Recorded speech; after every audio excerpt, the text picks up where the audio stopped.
Hi friends, welcome back. నేరు మోహన్ లాల్ గారు act చేసిన ఈ నేరు మూవీ సలార్కి పోటీగా థియేటర్లో రిలీజ్ అయింది. దృశ్యం సిరీస్ 12th మ్యాన్ లాంటి మూవీస్ని తీసిన జీతూ జోసెఫ్ డైరెక్టర్. ఇప్పుడు రామ్ పార్ట్ 1 అనే మూవీని కూడా మోహన్ లాల్ గారితోనే తీస్తున్నారు. ఈ ఇయర్లో రిలీజ్ అవ్వచ్చు. ఈ నేరు ఇప్పుడు హాట్‌స్టార్లో స్ట్రీమింగ్ అవుతుంది. తెలుగాడలో కూడా ఉంది. ఇది అడల్ట్ కంటెంట్కి సంబంధించిన మూవీ అయినా సరే మీ ఫ్యామిలీతో కలిసి కూడా చూసేయచ్చు, ప్రాబ్లమే లేదు. నేరు అంటే న్యాయం, సీకింగ్ ఫర్ జస్టిస్ అనేది దీనికి ట్యాగ్ లైన్. మరి ఈ మూవీ చూసి నాకు న్యాయం జరిగిందా లేదా అని అంటే మాత్రం న్యాయం జరిగింది భయ్య, నాకైతే నచ్చింది. It's a decent court drama. కాకపోతే మరీ దృశ్యం రేంజ్లో భారీ ట్విస్ట్లు టర్న్స్ ఎక్స్పెక్ట్ చేస్తే మాత్రం మీకు నిరాశ అయితే తప్పదు. చాలా చోట్ల డ్రాగ్ చేసిన ఫీలింగ్ అయితే కలిగింది. బట్ ఓవరాల్గా మూవీ కంప్లీట్ అయ్యేసరికి మీకు సాటిస్ఫై చేస్తుంది. నాకైతే మరో వకీల్ సాబ్ సినిమా చూసినట్టయితే అనిపించింది. బట్ ఆ రేంజ్లో లేదని కూడా అనిపించింది. ఇక్కడ నుండి నేను ఓన్లీ సెలెక్టెడ్ మూవీస్కి మాత్రమే రివ్యూ ఇస్తా.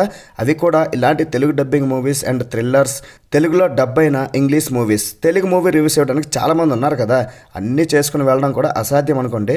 మంచి మూవీస్ వస్తే రికమెండేషన్స్లో పెడతా. ఈవినింగ్ కూడా రికమెండేషన్స్ లిస్ట్ వస్తుంది, చూసేయండి.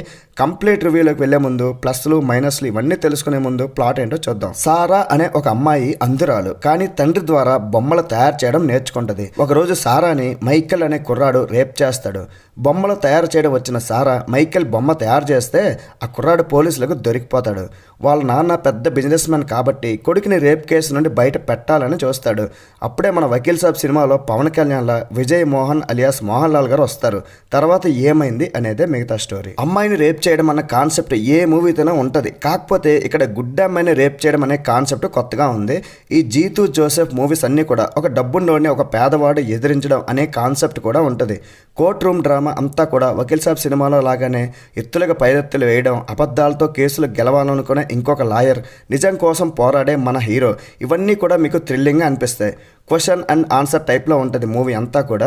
సినిమా కూడా చాలా రియలిస్టిక్గా ఉంటుంది. ఎటువంటి కమర్షియల్ అంశాలు కూడా లేవు. ఫైట్లు, పాటలు, కామెడీ పెట్టి చెత్త చేయలేదు.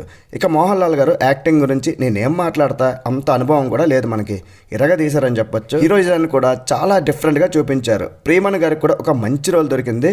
టెక్నికల్గా కూడా సినిమా చాలా బాగుంది. హీరోతో సమానంగా సిద్దికి అండ్ లాయర్ కూడా సూపర్గా చేశారు. మిగతా క్యారెక్టర్స్ కూడా ఓకే.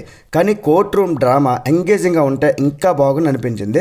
అండ్ స్ట్రైట్ ఫార్వర్డ్లో వెళ్ళిపోతున్న ఫీలింగ్ కూడా ఉంటుంది. ఎక్స్పెక్ట్ చేసే క్లైమాక్స్ అయితే ఉంటుంది. పెద్ద ట్విస్ట్లు, డ్రాగ్ అక్కడక్కడ ఉన్నట్టు అనిపించింది. రిపీటెడ్ సీన్స్లో అనిపించడం కొద్దిగా మైనస్. మరి ఈ మూవీకి నేను ఇచ్చే రేటింగ్ అందంటే 3/5. That's it guys. ఇలాంటి మరిన్ని వీడియోస్ కోసం మన ఛానల్ని సబ్స్క్రైబ్ చేసుకోండి. నెక్స్ట్ వీడియోలో మళ్ళీ కలుద్దాం. లైక్ చేయడం, కామెంట్ చేయడం, షేర్ చేయడం అస్సలు మర్చిపోకుండా. Bye bye. జై హింద్.